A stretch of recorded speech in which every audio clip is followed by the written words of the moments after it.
नमस्कार, बहुत स्वागत है आपका हमारे चैनल में। मैं सुचेता, वास्तु और ज्योतिष रिसर्चर। अभी आप देख रहे होंगे हमारी सारी जो भविष्यवाणी है वो सत्य होते ही आपको नज़र आ रही होगी और ये परिस्थिति बहुत भीषण होने वाली है।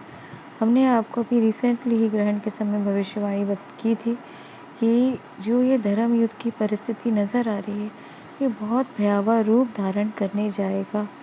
और आपने देखा अगले ही दिन इज़राइल और ईरान का युद्ध जो है एक तरीके से प्रारंभ हो चुका है, जिसके कारण बहुत बड़ा स्टॉक मार्केट में आप एक ब्लड बाथ की तरह जो उसको चल रहा है कि न्यूज़ की बहुत बड़ा स्टॉक मार्केट में गिरावट आई है। परंतु इसे आप मात्र एक शुरुआत समझिए, क्योंकि जो परिस्थिति हमें नज़र आ रही है युद्ध की, परेशानी की, धर्म को लेके बहुत ज़्यादा जो उन्मादी लोग हैं बिल्कुल पागल जैसी स्थिति अपनी क्रिएट कर लेंगे। और स्पेसिफिकली आप देखेंगे कि कुछ ऐसे जो समुदाय हैं वो बहुत ज़्यादा उनके अंत का निकट आप समय एक तरीके से मान सकते हैं, क्योंकि जो चीज़ें धारण करने योग्य, धर्म का अर्थ ही क्या है? जब जो धारण करना है, जब जो कार्य करना है उसे उस कार्य को करना, यही धर्म हमें सिखाता है। परंतु अगर आप किसी संप्रदाय, किसी मज़हब, किसी चीज़ के लिए एकदम उन्मादी हो जाते हैं तो चीज़ें निश्चित ही बहुत भयावह रूप धारण कर लेती है। और यही चीज़ें अभी आपको दिखेगी और इसीलिए उनको रिपरकशन, उसका जो रिटर्न, या आप देखेंगे कि जो उसका भयावह रूप जो परिस्थिति अभी लेगी देशों में, समाज में, बहुत ज़्यादा ये कठिन परिस्थिति सबके लिए होने वाली है। इससे कोई भी बचने वाला नहीं है।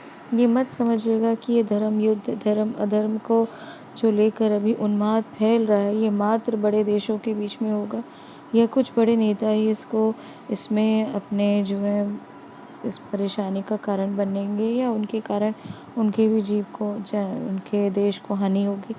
ये आप मान के चलिए, हर एक व्यक्ति, हर एक जो जन आप जो देख रहे हैं, ग्रामीण इलाके से भी जुड़ा हुआ व्यक्ति हो, शहरी हो, हर व्यक्ति को इसका धर्म अधर्म के नाम पे एक बहुत बड़ा संघर्ष इस कालखंड में आपको संघर्ष में आपको पड़ना ही पड़ेगा। इस प्रश्न में आपको इस पक्ष आप जो अब देख रहे हैं धर्म के नाम पे बहुत बहुत भीषण परिस्थिति जो है वो आगे बनती नज़र आएगी। जैसे जैसे अभी गुरु रेट्रोग्रेड होंगे, हमने आपको बताया था देवगुरु बृहस्पति, जब भी कोई बड़े ग्रहों का जो मूवमेंट होने वाला होता है या ग्रहण का जो अभी, जैसे हमने आपको पिछले वीडियोस में बताया था कि पितृपक्ष के साथ में चंद्र ग्रहण का प्रारंभ होना। चंद्र ग्रहण को स्पेसिफिकली हम क्यों कह रहे हैं? क्योंकि हम इसे एक पोर्टल मानते हैं। जब भी चंद्र ग्रहण होता है हम मानते हैं कि हमारे पितृ हमारे समक्ष आते हैं, हमसे कम संपर्क करते हैं। और ये जो चीज़ बहुत पितृपक्ष के साथ जुड़ने के कारण एक भयावह रूप धारण कर चुकी है, क्योंकि पितृमोक्ष अमावस के दिन सूर्य ग्रहण था और पितृपक्ष की शुरुआत जो है प्रारंभ वो चंद्र ग्रहण के साथ। इसे हमने आपको पिछले वीडियोस में बताया था कि एक पोर्टल की तरह इसे आप देखिएगा। ये असाधारण परिस्थिति का निर्माण हुआ है, बहुत बड़े रूप में जनहानि का यहाँ कारण बनने जा रहा है। बहुत ऐसी भीषण परिस्थिति बनेगी और इसको आप मान के चलिए, ये मात्र सिर्फ संघर्ष वर्ल्ड वॉर का रूप ही नहीं धारण करेगी, ये बहुत बड़ा कोई ना कोई बीमारी का भी, पेंडेमिक, एपिडेमिक, किसी न किसी भीषण बीमारी से भी लोग ग्रस्त होंगे, जिसको लोग समझने में काफ़ी समय लगा देंगे और इसके कारण भी काफ़ी ज़्यादा जो है जनता को हानि हो सकती है। इस चीज़ों को आप अगर मानसिक रूप से इसके लिए तैयार रहें, योग, प्राणायाम और अपनी जो चीज़ों को, अपने शरीर को, क्योंकि स्वयं अगर आप एनर्जी सेंसिटिव हैं तो आपको पता रहता है कि आपको क्या चीज़ें आपके शरीर से आप किस प्रकार से जो परेशानी है वो आपको कितना परेशान कर सकती है। अगर आपको लग रहा है कोई आपको अंदर परेशानी है तो आप तुरंत किसी डॉक्टर को संपर्क करें, क्योंकि ये चीज़ अचानक भयानक बड़ा रूप लेगी। जैसे कि जो परिस्थिति हमें वॉर की नज़र आ रही है, युद्ध की जो परिस्थिति नज़र आ रही है, ये वैश्विक रूप से इसका प्रभाव होगा। और यही नहीं, सामाजिक, पारिवारिक, हर चीज़ में आप इस संघर्ष को देख पाएंगे। इसे हम बहुत लंबे समय से कह रहे हैं, परंतु जो इंटेंसिटी है ग्रहों के योग और नक्षत्रों के माध्यम से वो बहुत भयावह रूप लेती जा रही है। इसे हमने आपको कई वीडियोस में बताया पिछले वर्षों के, आप जाके देख सकते हैं कि ये युग परिवर्तन का समय, बहुत सारे लोग इससे सहमत नहीं होंगे, परंतु जो हम देख रहे हैं, जिसका हमारा जो सार है, जो हमारा कहने का ये कारण है, वो है सूर्य सिद्धांत। जब आप सूर्य सिद्धांत को गहराई से, उनके फॉर्मूलेज़ को, उनके आप गहराई से आप पढ़ेंगे, तो आप देखेंगे कि स्पष्ट रूप से ये आपको एक सूर्य, जो एक युग परिवर्तन का समय, आप इसे समझ पाएंगे। तो प्राचीन ग्रंथों को, जो कि तमिल भाषा में लिखा हुआ है सूर्य सिद्धांत, उन विषयों को आप, उन ग्रंथों को आप अगर डिकोड करें, तो आप देखेंगे कि बहुत ज़्यादा परिवर्तन की स्थिति आपके जीवन में आएगी, और इसके लिए आप तैयार रहें। जैसे कि अभी आपने अपने ग्रंथों में पढ़ा है, महाभारत का ही नाम ले लीजिए। जैसे कि महाभारत में कौरव और पांडव, इनके बीच में महायुद्ध हुआ, जिसे हम महाभारत कहते हैं। ये परिस्थितियाँ साधारण है, एक ही परिवार, एक ही समाज, और देशों में ही नहीं, आपस में ये जो परिस्थिति होगा, सिविल वॉर का भी रूप लेती जाएगी कई कंट्रीज़ में। जैसे अमेरिका का हमने बताया था कि पतन सुनिश्चित है, ये पतन हमें रशिया में नहीं दिख रहा स्पष्ट रूप से। जितना गिरावट आपको यूरोपियन कंट्रीज़ में आप देख पाएंगे, अमेरिका में देख पाएंगे, यूएसए जिसे कहते हैं, उतना पतन हमें रशिया में नहीं नज़र आ रहा।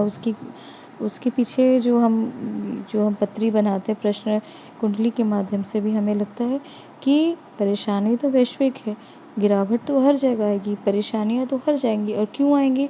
क्योंकि जब कुछ नया होता है, कब कुछ नया आपको कंस्ट्रक्ट करना है, नए युग की स्थापना करनी है, तो पुराने को तो डिमोलिश करना ही पड़ेगा।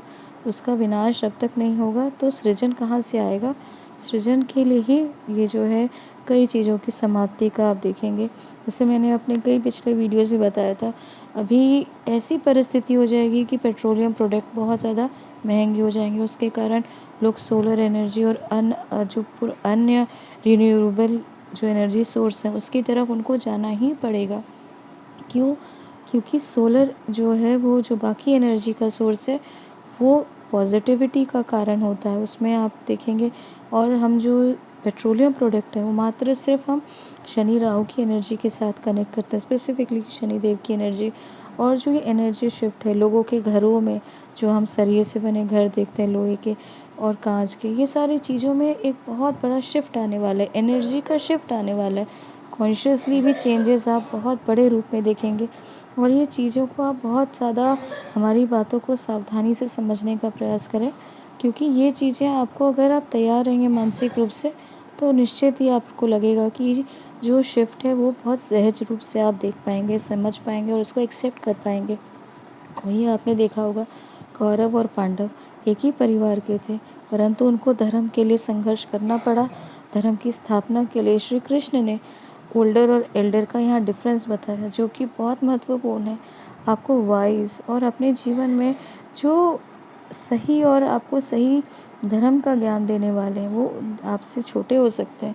ज़रूरी नहीं है कि ओल्ड व्यक्ति ही विजडम और इंटेलेक्ट या विवेक का जो है वो साथ देगा या धर्म का साथ देगा। यहाँ पे एल्डर व्यक्ति ओल्डर व्यक्ति जो है, वो ज़रूरी नहीं है कि एल्डर हो, परंतु एक एल्डर व्यक्ति के साथ में, यानी एक ज्ञानवान, हम एल्डर किसे कहते हैं? जिसे विवेक हो, जिसे ज्ञान हो, जिसे धर्म की समझ हो। वो एक छोटा उम्र का भी बालक हो सकता है, बालिका हो सकती है। तो कहने का ये अर्थ है कि भगवान श्री कृष्ण ने जो गुरु द्रोणाचार्य या पितामह भीष्म, इनका भी साथ नहीं दिया धर्म के नाम के लिए, और युवित्सु जैसे कौरव को अपनी शरणागति दी, उनको अपने साथ रखा, और पांडवों का एक जो धर्म का साथ दे रहे थे, इस तरीके से उन्होंने धर्म के लिए, आपको भी इस तरीके से खड़ा होना पड़ेगा। आप देखिए, आप जिस भी स्टेज में हो, जिस भी आप अपने कार्य में हैं, जो भी आप अपने जीवन में भी आप कर रहे हैं, वहाँ पे भी आपको इसकी जो है परीक्षा देनी ही होगी।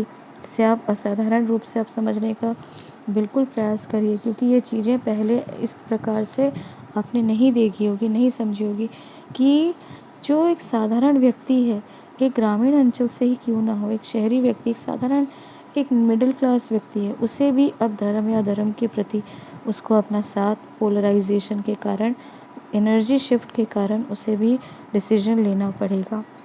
ऐसे ही हम कहते हैं, पोलराइजेशन एनर्जी का बहुत बड़ा एक सकारात्मक और नकारात्मक एनर्जी का यहाँ पे एक ध्रुवीकरण जिसे हम हिंदी में कहते हैं, उसका एक बहुत बड़ा कारण यहाँ बनेगा। मान लीजिए, जैसे उदाहरण के लिए आप समझने का प्रयास करिए, आप कहीं नौकरी करते हैं, परंतु आप वहाँ पे बहुत सही आप तरीके से काम नहीं करते, या आप कुछ गलत हो रहा है उसका साथ दे रहे हैं, तो निश्चित ये आप अधर्म का कार्य कर रहे हैं। वहीं अगर आपके परिवार के जन हैं, आप उन्हें सही संस्कार नहीं दे रहे अपने घर के परिवार के बच्चों को, या जो चीज़ अगर वो गलत कर रहे हैं तो उन्हें आप सही रास्ता, सही मार्ग नहीं बता रहे, तो ये भी अधर्म का ही एक श्रेणी में आप इसको मान के चल सकते हैं। तो परीक्षा तो सबको देनी ही पड़ेगी, इससे किसी की भी जो है रक्षा नहीं होगी, क्योंकि परिवर्तन का समय, बहुत बड़े कालखंड जो ये है, इसको आप असाधारण रूप से आने वाले 6 से 7-8 महीना अभी बहुत ही ज़्यादा संघर्ष का हो सकता है। रोज़ ऐसी आपको न्यूज़ मिलेगी जिससे कि हो सकता है कि आप विचलित हों, परंतु इससे विचलित होने की आवश्यकता नहीं है। बहुत बड़े परिवर्तन होंगे, बहुत ज़्यादा चीज़ें आपकी अपेक्षा के अनुसार नहीं होगी। समाज हो, परिवार हो, देश, ये सारी चीज़ें बड़े संघर्ष के लिए तैयार हो रही हैं, और आपको भी मानसिक रूप से इसके लिए देखना होगा, क्योंकि जैसे-जैसे समय निकट आएगा, मार्च का जो हम समय देख रहे हैं, नवरात्र, इस नवरात्र से अगली नवरात्र तक आप बहुत बड़े परिवर्तन के लिए बढ़ चुके हैं, और इससे सिर्फ़ एक ही चीज़ बढ़ाएगी, बचा सकती है, एक ही रेमेडी, एक ही जो आप तत्व के प्रति आप संवेदनशील हो, वो है ब्रह्म के, ईश्वर के प्रति संवेदनशील हो, अपनी साधना को बढ़ाएँ। क्योंकि ये जो परिस्थिति है, ठीक है, आपके जीवन में बहुत सारी नकारात्मक घटनाएँ घटी हैं, बहुत सारा ऊँचा-नीचा आपने जीवन में अनुभव किया है, परंतु ये समय अगर आपने सही सकारात्मकता, सात्विकता का ध्यान किया, तो निश्चित ही आपके लिए ये आपको कम से कम, क्योंकि हमारा शरीर तो मॉर्टल है, इस शरीर की कोई गारंटी नहीं है, परंतु आपको अपने अंतरात्मा को, कि आप सही, आपकी आत्मा आपके प्रति क्या आपको रिज़ल्ट देगी, क्योंकि जब जित बहुत सारी चीज़ें इसके साथ में आप देखेंगे कि कम से कम तामसिक और नकारात्मक एनर्जी से आपको बचने का प्रयास करना चाहिए, और बहुत जो गलत निर्णय हो रहे हैं, गलत चीज़ें कहीं आपके आसपास हो रही हैं, तो उनसे चीज़ों को आपको बचने की आवश्यकता है। कहीं न कहीं ये चीज़ें बड़े रूप में पूरे भारत में ही नहीं, पूरे वैश्विक रूप में इसका असर आप शीघ्र देखेंगे। तो ये जानकर यहीं तक, किन-किन ग्रहों के कारण हम इन परिस्थितियों का निर्माण होते हुए देख रहे हैं, क्या-क्या चीज़ें आगे घटने वाली हैं, क्या और चीज़ों को आप कर सकते हैं, उसके पर भी हम चर्चा करेंगे, और बहुत सारे ग्रहों के और योग और नक्षत्रों के बारे में आपको हम जानकारी देंगे। ये जानकारी यहीं तक। अगर आपको दी गई जानकारी पसंद आए तो हमारे चैनल को लाइक, सब्सक्राइब अवश्य करें। धन्यवाद।